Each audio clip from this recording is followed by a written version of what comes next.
Something is wrong. I can sense it. Welcome back to my dark corner of this sick world. You are the lowest excuse for a human I have ever met. Sometimes a film is decent enough to announce how bad it's going to be.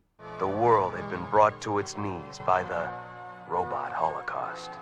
The problem with reviewing Robot Holocaust is it's all bad. The acting... There is one final obstacle they are about to encounter. Now. The narration... A knife is placed in the ground, and the battle of the warriors begins. The robot design... I am but a poor freebot, master. The fight scenes...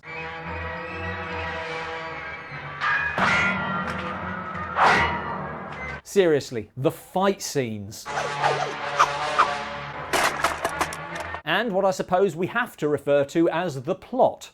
I have no explanation. All you can do is start at the start. When the robots had turned on their masters by the billions. Billions. So humans now serve robots as air slaves, so called because if they don't work, their air is taken away. By head robot, the Dark One. The Dark One? The ruler of all air slaves.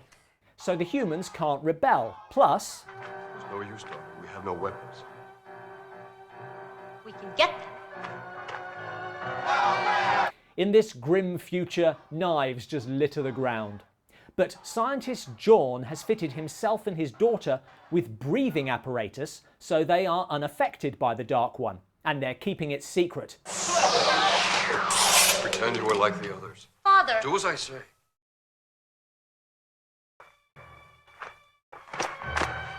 Little late, and John himself remains standing for reasons that can only be described as, if he doesn't get arrested, we don't have a plot.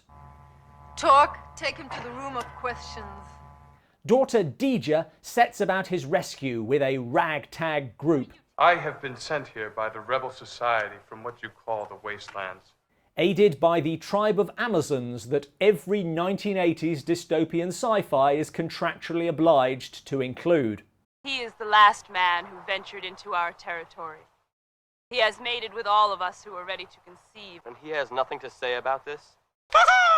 John is now in the clutches of humanoid robot Valeria, who spends most of the movie threatening to torture him. I'm going to put you through the tortures of the damned. Not advocating torture, but at some point the "oh, it's going to be so bad" technique has to actually be backed up with something. But instead, she wheels in the big guns. And so Jorn was finally face to face with the being known as the Dark One.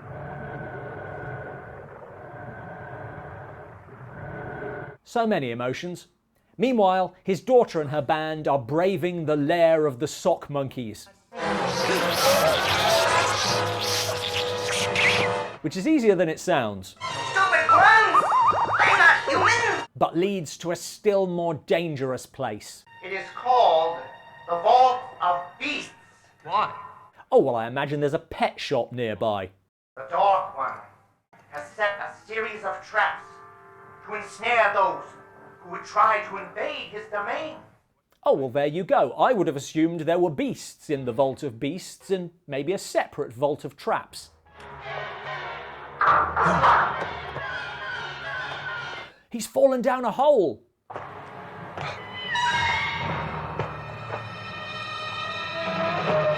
Quite a shallow hole, but you know, when you don't see a step, you trip, maybe graze your shin. It's not nice.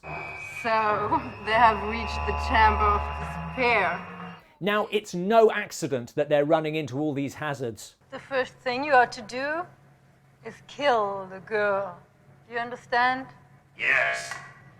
Enforcer robot Talk has been ordered to kill Deja. Why would you kill one of the inferior beings instead of the girl? The path away from the body now leads them to the beast of the web. I didn't kill her, I killed someone else to lure her into the vicinity of something that might. Very good, Torque. Your programming is more advanced than I thought. But then, I don't want it attacking the girl. She must get here alive. Suddenly she's wanted alive, which is bad news, cause... It is the beast! What? The beast of the web! Great stuff, guys. But it's swiftly dealt with by their robot friend.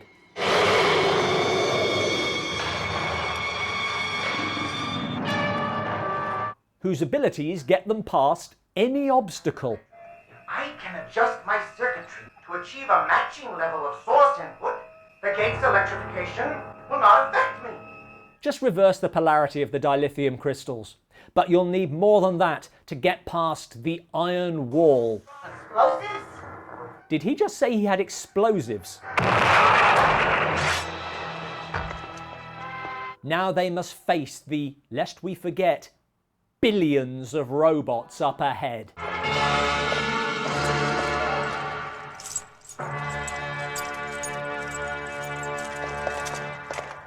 Well, this should be quite the fight. Would be today that 999,999,998 robots called in sick. Somehow, Deja is captured, which means Valeria has outlived her usefulness.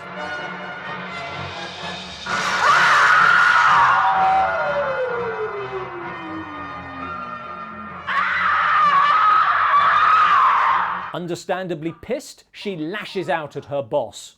Valeria, no! You stop one self-destruction, Valeria.